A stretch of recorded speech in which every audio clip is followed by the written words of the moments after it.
Que este libro es recomendable por muchas razones, pero principalmente porque puede inspirar a los jóvenes que deseen entrar en política. Y si ese no es el caso, pues de todas maneras nos hace reflexionar como ciudadanos, ahora que estamos próximos a elecciones dentro de un par de años, ¿no? Nos hace pensar en cómo votamos, por qué motivos elegimos a un candidato, si votamos más por programas, más por ideas o más por una persona. Plantea varios dilemas para los que analizamos la política y para quienes quieran ejercerla. Y también, finalmente, y creo que esto es lo más importante, porque va para todos, ciudadanos de diferentes ideologías e incluso de otros países también, que es el tema de practicar una libertad integral, no solo económica, o no una libertad por trozos, por pedazos, sino integral, en lo económico, en lo político, en lo social y cultural.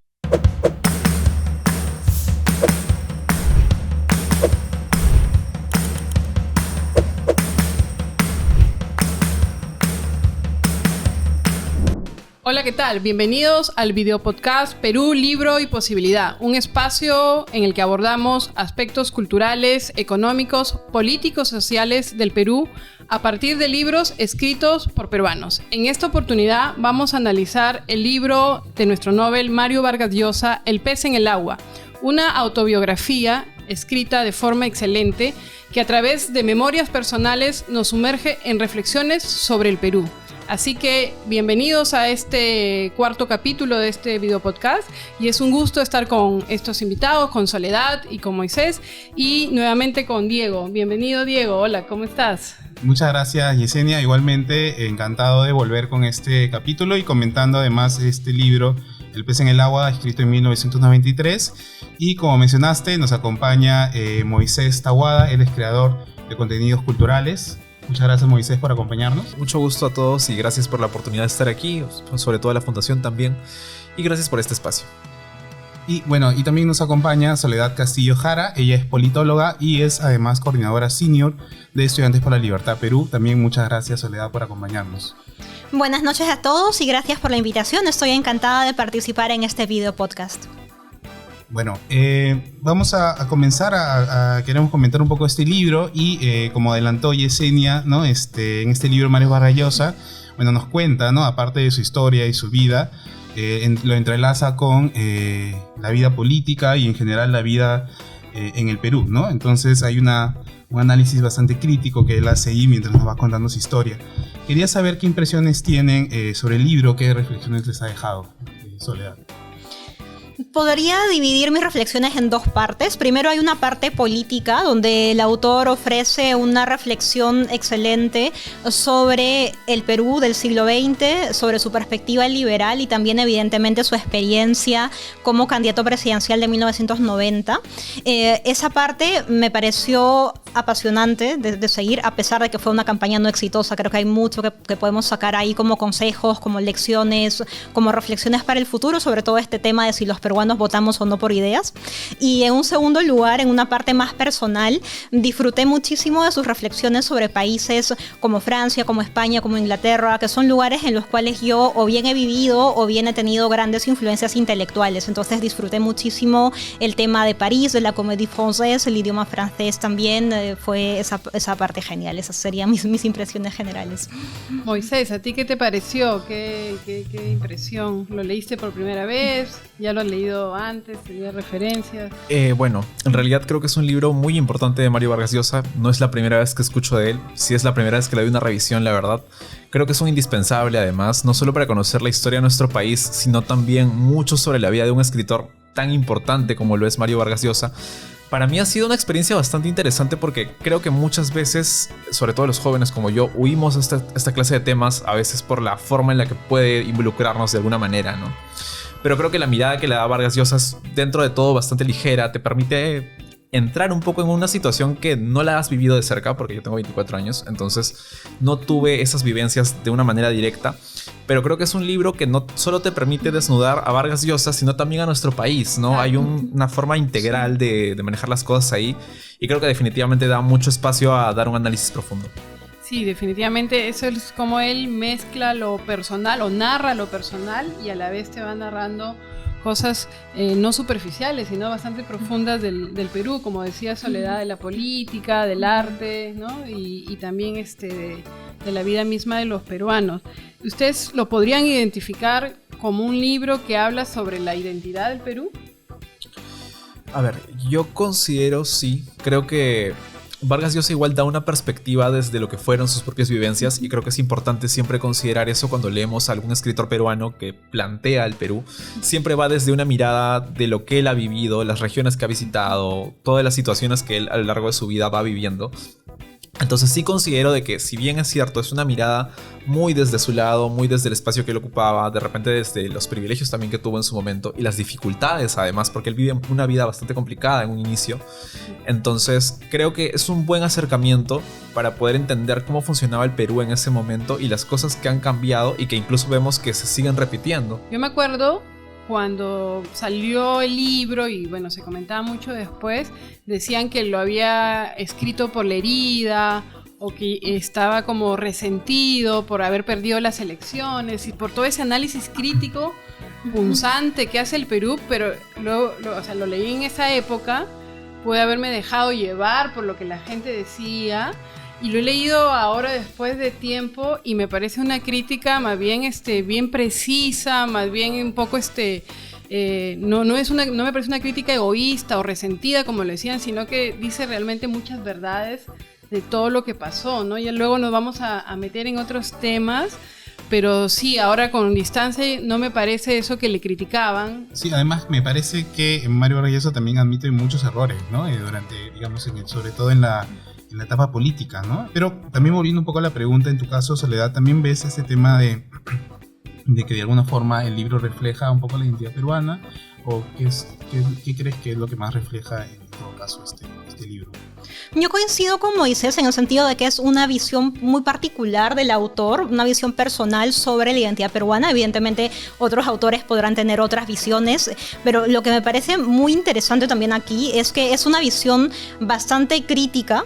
Es crítica con él mismo y con su campaña, pero también es crítica con el país. Entonces él identifica, por ejemplo, lo que él dice como una enfermedad nacional, por ejemplo, este tema de los complejos o los odios sociales o raciales, ¿no? Que él está en contra de esto y plantea más bien una visión más liberal de ciudadanos libres, iguales, que se tratan sin condescendencias, sin paternalismos. O sea, esa parte, por ejemplo. Luego también algo que critica mucho, que aún no hemos dicho acá, pero creo que es fundamental, es este tema de la cultura de los caudillos, de los caciques, como si los peruanos tuviésemos una cultura autoritaria contra la cual luchamos si somos liberales, ¿no? Como que si somos liberales, la convicción nos lleva a ir en contra de eso que a veces inconscientemente tenemos, que es esto de buscar un líder fuerte, alguien que solucione rápidamente las cosas, lo que actualmente se dice la mano dura, digamos. Una pregunta que también tenemos aquí es la relacionada a lo que ya lo mete en la cancha política, que tiene que ver con la economía de mercado versus la estatización de la banca, ¿no? Entonces, ¿cómo su campaña política o cómo todo este movimiento Libertad que surge comienza a abogar por las libertades económicas y a la vez se comienza a ver un nuevo Perú, ¿no? ¿Qué es lo que pasó? Se pregunta el mismo Mario Vargas Llosa con los peruanos que empezaron a aplaudir cuando él hablaba de economía de mercado, libertad política y libertad económica. Bueno, reflexiones acerca de la libertad económica hay muchísimas. Primero empezaría por esta distinción terminológica que también él plantea en el libro acerca de economía de mercado, así simplemente, o economía social de mercado, ¿no? Y ese es un punto que, bueno, ahora todos sabemos que en nuestra Constitución se eligió el segundo, pero Mario Vargas Llosa abogaba por el primero, por tener economía de mercado simplemente, por un motivo de claridad lingüística, pero también por un tema de evitar la asociación entre social e intervencionismo, ¿no? Porque invocar lo social podía llevar a justificar intervencionismos estatales que vulneren las libertades económicas de los ciudadanos. Ese tema es apasionante además porque muestra otro punto que es la negociación interna, ¿no? Dentro de la alianza, por ejemplo con el PPC, que tenía una visión más vinculada a la doctrina social de la Iglesia Católica. Entonces ahí había pugnas entre un liberalismo quizá más doctrinario, más ortodoxo, y una visión un poco más cercana a lo socialdemócrata, quizás sin llegar a serlo completamente, ¿no? Entonces, pero en síntesis sobre el tema económico, yo diría que el autor es un gran defensor de la propiedad, y de la responsabilidad fiscal también. Yo creo que en realidad parte mucho de la decepción, que creo que es la situación que se presenta no solamente en el Perú, sino en realidad en Latinoamérica, ¿no? Cuando hacemos la prueba de algo, de un sistema que a lo mejor simplemente no funciona o no se da los resultados que la gente espera, porque mucho de lo que sucede, por lo menos políticamente, suele darse en base a las expectativas que tienen los peruanos cuando votan por alguien o buscan un sistema de repente que se establezca y que les dé las soluciones que querían. Y estábamos en un momento en el que las cosas a nivel estatal no funcionaron de la forma en la que pues, la gente en ese momento esperaba. Y de hecho en el libro vemos también que Vargas Llosa efectivamente se sorprende. Él como que... Eso es algo que a mí me gustó mucho porque vemos la figura de Vargas Llosa cómo crece hasta ser ese político, digamos, poderoso de alguna forma, ¿no? Porque logra atraer a la gente, logra ganarse de alguna forma una atención que en un comienzo no tenía más que solamente como escritor. Pero en un inicio él es solamente una figura curiosa, alguien que está buscando entender por qué la población trabaja de esa manera, por qué piensan de esa forma, qué es lo que yo he dicho que ha hecho que la gente ahora apoya algo que finalmente en ese momento todavía se estaba contemplando, no como lo vemos ahora, que es un tema extremadamente tocado con mucha más frecuencia, digámoslo así, ¿no? Sí, es interesante que no gana, pero de todas maneras se impone una agenda hacia la economía de mercado, que es lo que enrumba luego al país, ¿no? O sea, eso es, al final me parece que sí tuvo cierta influencia, esa preocupación que él tenía, ¿no? Incluso en la parte final del libro, ¿no? Cuando dice, soy capaz de ofrecerle que sea la presidencia, pero que mantenga la agenda hacia la economía de mercado y que no continúe con lo que venía haciendo el gobierno anterior, ¿no? ¿Qué han sentido ustedes con ese sentimiento contra la injusticia de la que Mario habla, que a veces es muy poco reconocido en los liberales? Y a mí me gustó encontrarlo en varias páginas y de forma abierta y explicado sin complejos, sin temor incluso a la palabra social, ¿no? ¿Qué les ha parecido encontrar en Mario eso, ¿no? La preocupación por los pobres. Claro, hace la diferencia entre crear riqueza y distribuir, pero su preocupación genuina por los actos injustos, ¿no? Ahí hay un punto que yo encontré admirable, que es que él reflexiona sobre la ayuda social no solamente desde el que la recibe, sino también desde el que la da. Él habla de este programa que había en su partido, ¿no? De Acción Solidaria, y entonces habla de las personas que reciben la ayuda, pero que no es solamente una especie de ayuda como beneficencia, sino que tiene también todo un componente formativo para que estas personas puedan levantarse y salir de esa situación de pobreza y estar mejor. Y por otro lado, las personas que brindan la ayuda también crecen de manera personal. Hay una parte donde él comenta de manera muy clara sobre la vida de algunas mujeres que participaron en este programa y que al verse confrontadas con esa otra realidad que habitualmente no vivían, porque su cotidianidad estaba en un ambiente mucho más próspero, de una vida diferente, más acomodada, pero cuando se confrontan con esta situación social de pobreza, de falta de muchos servicios y todo ello, también crecen personalmente al reconocer esa otra parte de nuestro país que también existe y que merece atención. Y entonces hay ese lado, y creo que eso es muy propio de los liberales también, cuando vemos una ganancia mutua en algo, ¿no? Entonces las personas, las dos partes involucradas crecen. Esa reflexión me gustó mucho. No sé si ustedes creen que, por ejemplo, esa conexión que él tiene, ¿no? Con la gente en la búsqueda también de conocer el Perú, porque él se da cuenta que tiene que conocer el Perú, que no lo conoce y que tiene que conocer ese otro lado, o conoce solo una perspectiva, ¿no? Entonces, y creo que a veces eso un poco falta, ¿no? En los políticos actuales, o quienes, sobre todo en algunos grupos que creo que se autodenominan liberales y que no tienen esta sensibilidad, o no se ve reflejada esta sensibilidad, ¿no? Yo diría que en realidad se trata mucho también de un tema de empatía, ¿no? Creo que algo que Vargas Llosa consigue no solo como político, sino como escritor, es justamente poder empatizar con un entorno que no necesariamente lo involucraba a él, ¿no? Cierto que él vive ciertas situaciones que lo llevan a tomar también decisiones más adelante, porque él incluso, al menos en un comienzo, casi que le huye a la política, porque él más o menos ya sabe cómo van a terminar las cosas. Desde un comienzo tiene una idea concreta de, ok, yo quiero ayudar a las personas, quiero hacer esto, quiero generar cambio, pero realmente el país que habito me lo va a permitir. Y creo que es un poco la desilusión eventual que se da, y justamente como hablaban hace un momento de las últimas líneas del libro, él de alguna forma se rinde a la idea de que alguien más va a tener que hacerlo, y pues él ya no, y es algo que finalmente nos lleva un poco a entender por qué uno trata de persistir tanto en generar cambio, en buscar ayudar a las personas, pero lamentablemente hay algo que siempre falta, y es justamente la capacidad de poder conocer los distintos entornos, de poder entender cómo funcionan las distintas regiones, además a nivel cultural sobre todo, porque cada una de ellas tiene distintos problemas, tiene distintas formas de ver el mundo. Claro, hay un momento en el que dice que creo que, no me acuerdo las palabras exactas, pero que una de las cosas que atribuye es haber sido muy transparente en los propósitos, ¿no? Entonces imagínate, yo quiero hacer esto, ¿no? Y ahí entramos a la siguiente pregunta que les quiero expresar, que está relacionado con este idealismo y el pragmatismo, que él lo analiza en varios momentos, ¿no? Entonces, él pensaba que, y lo dice honestamente, que con ideas, mostrando los propósitos, mostrando los mejores técnicos, el compromiso que mencionan ustedes, la vocación, ¿no? La sensibilidad, la justicia, podría ser una opción con la cual el país podía salir adelante, pero la gente no lo votó. A mí me parte el corazón cuando hablo, soy piurana, y me parte cuando hablo de Piura, ¿no? O sea, Piura lo es todo para mí prácticamente, y no votaron, ¿no? Entonces, se podría decir que eso lo escribió con resentimiento. No, más bien él trata de explicar que cómo ocurrió eso, a pesar de que había habido todo esto, no votaron, ¿no? Y se cuestiona el tema de que qué está pasando o qué tiene que cambiar, porque no se están votando por ideas. Sí, ahí hay dos partes del libro que me llaman a la reflexión acerca de eso.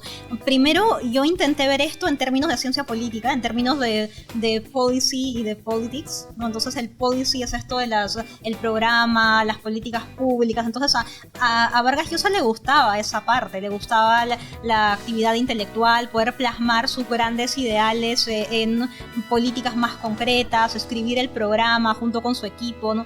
Pero por otro lado, detestaba o llegó a estar muy decepcionado del politics entendido como este ejercicio de la política que muchas veces lleva a mentiras.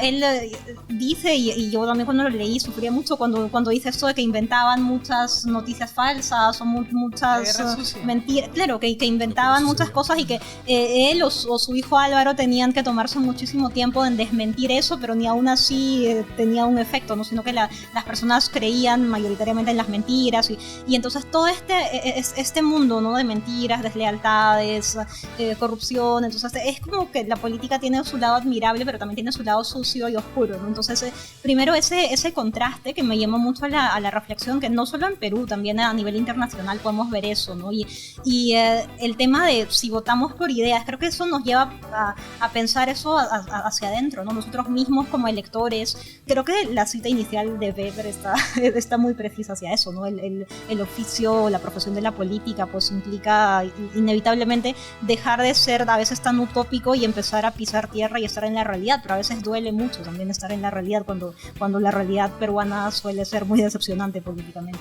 No sé si ven un tema de género también ahí, no de Mario, porque es el Perú que él está narrando, pero hubo un momento en que en la política, cada vez que mencionaban nombres, todos eran nombres de hombres.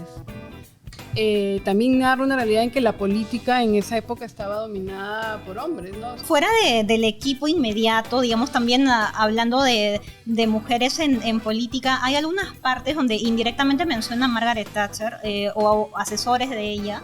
Han pasado ya varias décadas y hemos cambiado como sociedad, y sí que ahora se ven muchas más mujeres en la política, desde el primer plano hasta también responsabilidades organizacionales que están un poco como, digamos, en el detrás de cámaras, y creo que eso es valioso, es un avance valioso en favor de las libertades de las mujeres y en general, ¿no? De los individuos. Sí, yo también veo, claro, lo que él hace básicamente es una crónica, ¿no? Entonces claro, nos va contando justamente cómo es en esa época la política, y claro, si lo contara ahora y si su participación hubiese sido actual, hubiese cambiado varias cosas, ¿no? De todas maneras, los protagonistas ahora son muy distintos, ¿no? En cuanto a que hay mucha más participación de la mujer. Y a mí, por ejemplo, a mí me parece que, digamos, es simpático también, digamos, para invitar en general a cualquier lector a leer este libro, es porque al final es la experiencia de él con la política, ¿no? Y que creo que que podemos tener todos, ya sea de repente no participando, pero sí con el acercamiento que podemos tener de ilusionarnos por alguna opción, por ejemplo, y luego de repente decepcionarnos también, ¿no? De repente no entramos y no militamos en un partido político, pero sí hay igual estas decepciones o estas cuestiones que vamos vamos descubriendo cómo realmente funcionan las cosas, ¿no? Entonces me parece que eso también es como que súper descatable en general en cómo él nos va contando todas esas experiencias de cómo se va acercando a la política, de cómo también se va acercando a ciertas ideas, cuáles van cambiando, ¿no? Porque sabemos que primero no fue liberal desde el inicio, ¿no? Sino que primero tuvo un acercamiento también a otras ideas un poco más colectivistas. Quería también preguntarles un poco sobre este tema. Hubo casi todo un capítulo sobre el tema de la religión en la política, ¿no? ¿Ustedes qué les pareció este capítulo? Y también, o sea, ¿qué ven? Yo veo todavía como muchas cosas que siguen, ¿no? Actualmente, que cuando él mencionaba que era agnóstico, él comentaba esto muy curioso de que la gente le preguntaba dónde era esta iglesia, dónde estaba la iglesia de esta religión. O sea, era una cuestión que parece un poco cómica, pero también es un poco triste, ¿no? Porque justamente me parece que lamentablemente, más allá de la decisión de la religión de cada persona, la religión influyendo en la política se sigue viendo hasta ahora, ¿no? Y en algunos casos no con muy buenas experiencias. Regresando un poco al punto de lo que me comentas de la religión, la verdad es que sí es un problema, para mí es un problema. La verdad sí es algo que considero de que eso no significa que la religión debe eliminarse, no tiene mucho que ver en realidad, pero sí es cierto que tiene que pasar a una función que forma parte del lado espiritual de las personas, no necesariamente un factor político. Creo que ya hemos visto que muchos años atrás hemos tenido épocas en las que la religión ha marcado la pauta para absolutamente todo, y si bien es cierto, hoy por hoy de repente ya no tiene ese poder, sigue siendo importante, y hoy en día con las redes sociales, con otras habilidades que se nos han otorgado a aquellas personas que tienen una postura religiosa muy marcada, sin una mirada crítica, diría yo, que me parece importante eso, porque yo particularmente sí soy creyente, pero eso no significa que voy a aceptar todo lo que me dice de repente la iglesia o todo lo que leo en la Biblia, ¿no? Porque al final está el propio juicio crítico de cada persona, que es importante, y vemos ahora, por ejemplo, en el Congreso que hay personas que son muy cercanas a la religión y tienen el poder realmente para poder hacer un cambio, pero es un sesgo finalmente, ¿no? Sí, yo lo que veo ahí de la religión, él me parece bien cómo lo aborda, ¿no? No voy a entrar en discusión, respeto, y no voy a entrar en discusiones, y creo que trate de mantenerlo, a pesar que le hacen guerra sucia con eso. Y lo que sí me muestra a mí es como el peso que tiene en la política. Y por un lado, la parte orgánica, organizacional, las iglesias, ¿no? El tema de vincularse con lo político, y que creo que sí, como lo has mencionado, llega hasta ahora, pero también los ciudadanos, el votante, ¿no? O sea, lo llamaban como con este rito vas a ganar, con esta creencia vas a ganar. O sea, que es indesligable, ¿no? Era un Perú que, si alguien era como Mario y le decía que no era, vamos a decir, creyente o que era agnóstico, no podía entender que así pudiera ganar, así que de todas maneras necesitaban su bendición o su rito, su creencia. Entonces yo veo que muestra que va a estar ahí por mucho rato en el tema de la política, ¿no? O sea, es una variable que entra en el momento de tomar decisiones, por más de que digamos que somos un estado laico. No sé cómo lo ven ustedes. O sea, yo cuando él cuenta siento que siente el peso de la religión, ¿no? Sí, de todas maneras, ahí empiezo por la parte personal para ir luego a la parte política. En la parte personal aprecio muchísimo su honestidad en decir que es agnóstico a pesar de los costos que esto tiene o que tenía mucho más en su época. Él narra los desacuerdos con personajes del PPC, por ejemplo, u otros personajes de su entorno que pensaban que él que era mejor que lo ocultara, que no dijera esa parte, ¿no? Que él no era creyente, que era agnóstico, y él honestamente lo dice, no rehuye de ello, lo dice en público, en las entrevistas, y eso me parece algo rescatable, algo interesante a nivel personal. Y por otro lado, ya yendo a la parte política, sí, evidentemente muestra una influencia muy grande de las iglesias, de la Iglesia Católica por un lado, pero luego al final muchísimo más de las iglesias evangélicas, y este es un tema que recientemente se está investigando en América Latina y me parece excelente que se investigue. Hayek, cuando habla del tema de la religión, porque él también era agnóstico, tiene esta actitud, ¿no? del agnosticismo como humildad intelectual y también como una actitud de no imponer. Lo mencionaste un poco, Soledad, también el tema de los caciques, vistos un poco como autoritario, pero no sé si leyeron una parte en la que habla estos caciques que están en todos lados en la política como una especie de operadores políticos que están siempre ahí en los partidos, pululando desde muchísimo tiempo, y ya hace como una explicación del transfugismo, ¿no?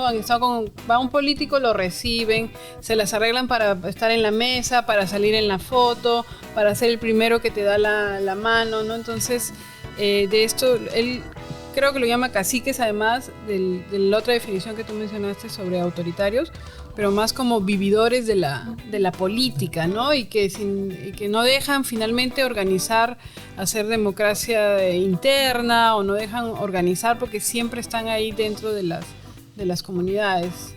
No sé qué les parecen esos comentarios de Mario con respecto a la política actual, por ejemplo. ¿Sigue vigente algo así? Yo diría que sí, desafortunadamente sigue vigente esto, ¿no? El tema de personajes oportunistas, personajes que son tránsfugas, que buscan, digamos, no tienen una convicción en sí, simplemente se mueven de un lado para otro según convenga. Y creo que además de estos caciques, también un tema que yo resaltaría mucho es este del intelectual barato, ¿no? Él menciona a los intelectuales baratos como estos, por ejemplo, investigadores, profesores de universidades, o personas con cierta influencia intelectual, pero que no son honestos intelectualmente, porque no investigan observando la evidencia y a partir de ahí estudiando y sacando una conclusión, sino es como que llevan la evidencia por un lado como de una conclusión ya predeterminada, o que buscan servir a intereses políticos y que se acomodan, que en un inicio dicen algo y luego dicen otra cosa contraria, lo cual es diferente a su propia conversión ideológica. El tema de la integridad, ¿no? Y cómo al final se alinean los intelectuales al poder para subsistir, para tener cierto reconocimiento, que a la vez no te ayuda a hacer cambios en la sociedad, porque por un lado están esos y por otro están los intelectuales que no hacen determinada crítica porque tienen miedo que les cierren las industrias, las empresas, o que les cierren la revista o lo saquen del cargo en el que está. ¿No? Es por eso que va de la mano con la libertad de prensa y la libertad intelectual, ¿no? También, o sea, digamos, un buen intelectual también va de la mano con un contexto que permite ser un intelectual más honesto también. Entonces hay como dos lados. Siento que en realidad está muy marcada esta idea de la supervivencia política. O sea, en realidad la mayoría de intelectuales se mantienen justamente en un constante cambio bajo la premisa de no quiero desaparecer. Claro. Entonces vemos gente que ya es muy mayor y que ha empezado en la política muy joven y continúa en un partido, en otro partido, en el partido que acaba de aparecer, y de la nada se acomoda en una idea que en su momento no tenía nada que ver, no se siente orgánico, que es justo lo que hace un momento comentaban. Porque claro, Vargas Llosa cambia durante el tiempo, pero genuinamente se entiende ese cambio, se entiende que es parte del marco social, parte de las diferencias. No es alguien que simplemente se acomodó para seguir apareciendo en la política. Creo que este libro es muy importante para conocer el Perú, para conocer diferentes aspectos de lo que él llama también la vida peruana o de ser peruano. Y yo creo, por ejemplo, que algo importante también que se ha perdido con el tiempo es ver en Mario Vargas Llosa un peruano con ese compromiso público, ese compromiso de ganarse todos estos problemas, todas estas críticas por querer cambiar el Perú, ¿no? Lo describe, ¿no? Hay un momento en que menciona varios párrafos, ¿no? Tengo ese amor por el Perú y a la vez me duele, ¿no? O sea, Ya debería como haberme ido después de que no salí elegido, pero le sigue interesando y le seguirá interesando, así tenga otras cosas, ¿no? Entonces creo que para mí lo rescatable para recomendar este libro a otros jóvenes 30 años después es, por un lado, para que conozcan el Perú, y por otro lado para ver un referente de ese compromiso con el país, de ese compromiso con la democracia, que no es muy usual últimamente y que creo que muchos índices demuestran que lo hemos perdido y que eso es lo que falta, pues, para tener una mejor política. Ustedes, Diego, Soledad, Moisés, ¿por qué recomendarían a los peruanos, a los jóvenes sobre todo, que le den una revisada a este libro 30 años después?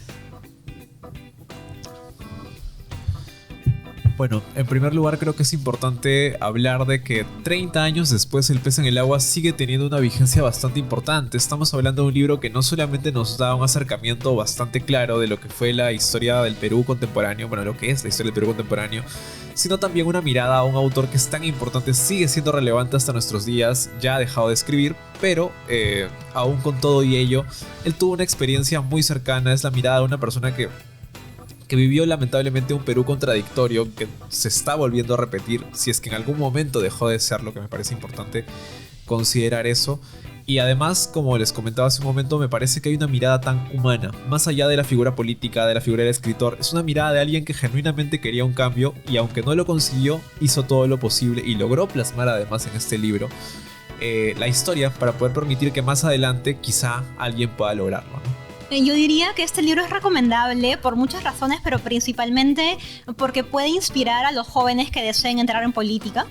Y si ese no es el caso, pues de todas maneras nos hace reflexionar como ciudadanos, ahora que estamos próximos a elecciones dentro de un par de años, ¿no? Nos hace pensar en cómo votamos, por qué motivos elegimos a un candidato, si votamos más por programas, más por ideas o más por una persona. Plantea varios dilemas para los que analizamos la política y para quienes quieran ejercerla. Y también, finalmente, y creo que esto es lo más importante, porque va para todos, ciudadanos de diferentes ideologías e incluso de otros países también, que es el tema de practicar una libertad integral, no solo económica, o no una libertad por trozos, por pedazos, sino integral, en lo económico, en lo político, en lo social y cultural. Y creo que ese es el desafío. No es fácil, evidentemente, pero justamente es un desafío para llevar la libertad a la vida práctica, y creo que eso es algo que nos toca a todos nosotros desde nuestra propia vida, nuestros grupos de trabajo, nuestra familia, todos los lugares en los cuales nos desempeñamos. Entonces ese reto lo encontré en este libro y es una invitación que también les hago a ustedes, leer el libro y asumir ese reto con responsabilidad. Muchas gracias, Soledad. Bueno, yo creo que hay que aprovechar porque es un libro que nos cuenta sobre la política del Perú, pero está escrito por un Nobel, ¿no? Entonces creo que eso es magnífico porque es una crónica y está estupendamente escrito. Entonces creo que nos atrapa, ¿no? Con su historia, con lo personal y luego yendo a lo político, ¿no? Entonces el ritmo es muy bueno para mí. Y además, bueno, lo que también se ha mencionado, ¿no? Hay todo un análisis político. Hay estas ganas de él por hacer buena política, ¿no? De cómo se acerca también a las ideas, de cómo muchas cosas desconoce y va aprendiendo y se va decepcionando, y otras simplemente se da cuenta que pudo haberlas hecho de otra forma, ¿no? Entonces creo que para alguien que se interesa en política, ya sea, digamos, aunque no vaya a militar de repente o vaya a hacer política activa, creo que es sumamente también importante, ¿no? Acercarse. Y creo además que tiene una mirada bastante con pocos prejuicios, ¿no? Hacia la realidad, hacia los distintos problemas que él va contando o situaciones que nos va comentando, ¿no? Bien, muchísimas gracias. He disfrutado muchísimo hablar sobre este libro aquí con ustedes. Siempre se aprende y siempre se recuerda el compartir estas ideas. Quiero agradecer a la Fundación Naumann para los países andinos y por permitir este espacio, al Instituto Pro Libertad también. Agradecerte a ti, Soledad, a ti, Moisés, y a Diego también por siempre acompañarnos. Síganos por favor en redes sociales, vienen 2 libros más y cualquier sugerencia, por favor pueden hacerla también en nuestras cuentas de Instagram, de YouTube o de Facebook. Muchísimas gracias. Muchas gracias.